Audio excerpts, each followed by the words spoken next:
Hello friends, வணக்கம். அனைவருக்கும் தொழிலாளர் தின நல்வாழ்த்துக்கள். இன்றைக்கி மார்னிங்கே பிரேக்ஃபாஸ்ட்டு லஞ்சு எல்லாமே முடிச்சுட்டு கோயிலுக்கு கிளம்பிட்டோம். சேலத்தில் இருக்கிற வாராகி அம்மன் கோயிலுக்கு தான் போனோம். இந்த கோயில் பார்த்திங்கன்னா சேலம் வீராணம் தாண்டி இருக்குது. இன்றைக்கி பஞ்சமின்னு தெரியாது, கோயிலுக்கு போன பிறகு தான் தெரியும். இன்றைக்கி வளர்பிறை பஞ்சமின்றதால கோயிலும் கொஞ்சம் கூட்டம் இருந்தது. வாராகி அம்மனுக்கு பார்த்திங்கன்னா வளர்பிறை பஞ்சமி, தேய்பிறை பஞ்சமி ரொம்ப விசேஷம். அமாவாசை முடிஞ்ச 5வது நாள் வளர்பிறை பஞ்சமி, பௌர்ணமி முடிஞ்ச 5வது நாள் தேய்பிறை பஞ்சமி. இந்த 2 பஞ்சமியிலே பார்த்திங்கன்னா அம்மனுக்கு ரொம்ப அலங்காரம் பண்ணி இந்த கோயில் ரொம்ப கூட்டம் இருக்கும். வாராகி அம்மனுக்கு பார்த்திங்கன்னா தேங்காய் பூசணிக்காயெல்லாம் விளக்கு போடுவாங்க. நாங்களும் க்யூவில் நின்று சாமியை கும்பிட்டுட்டு கோயிலில் இன்றைக்கி அன்னதானம் போட்டுட்டு இருந்தாங்க.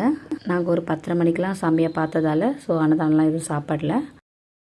அம்மனுக்கு சாத்தின புடவைலாம் பார்த்திங்கன்னா ஏலத்தில் தேவையானவங்க எடுத்துக்கிட்டாங்க. கோயிலில் விஷ்ணு துர்க்கை அம்மனும் இருக்காங்க, காமதேனு சிலையும் இருக்குது. கோயில் சிவரில் ஒருத்தர் ராமர் சீதாவை படம் வரைஞ்சிட்டு இருந்தார். என் பையனுக்கு ட்ராயிங்னா ரொம்ப பிடிக்கும். அவன் நின்றுட்டு ரொம்ப நேரமாக பார்த்துட்டு இருந்தான். சாமியை கும்பிட்டுட்டு கோயிலை சுற்றி கொஞ்சம் நேரம் ரிலாக்ஸ்டாக உட்காந்துட்டு அதுக்கப்புறம் தான் வந்தேன். இன்னொரு ஸ்பெஷல் பார்த்திங்கன்னா அம்மனுக்கு விராலி மஞ்சளை மாலை கட்டி போடுவாங்க. வெளியே கடையில் வரும்போது நிறைய காய் ரொம்ப ஃப்ரெஷ்ஷாக விற்றுட்டு இருந்தாங்க. அதில் எனக்கு கொஞ்சம் தேவையான மட்டும் வாங்கிட்டு வந்திருந்தேன். இது தட்டைப்பயிர்னு சொன்னாங்க. இது வரைக்கும் நான் செஞ்சதில்லை. ஃபஸ்ட் டைம் செய்யலான்னு வாங்கி வந்திருக்கேன். கோவக்காய், அதுக்கப்புறம் வெண்டைக்காய், கத்திரிக்காய், அவரைக்காய் எல்லாமே வாங்கிட்டு வந்திருந்தேன். இன்றைக்கி என்னோடய பர்த்டே. எங்கள் அம்மா லாஸ்ட் டைம் வரும்போது பர்த்டே ஸ்பெஷலாக இந்த வளையல் வாங்கி கொடுத்துருந்தாங்க. எப்படி இருக்குன்னு சொல்லுங்கள். வளையலோட ரேட்டு 250 நினைக்கிறேன். சில்வர் கலரில் ஸ்டோன் வச்சு ரொம்ப நல்லா இருந்தது. தேங்க்யூ.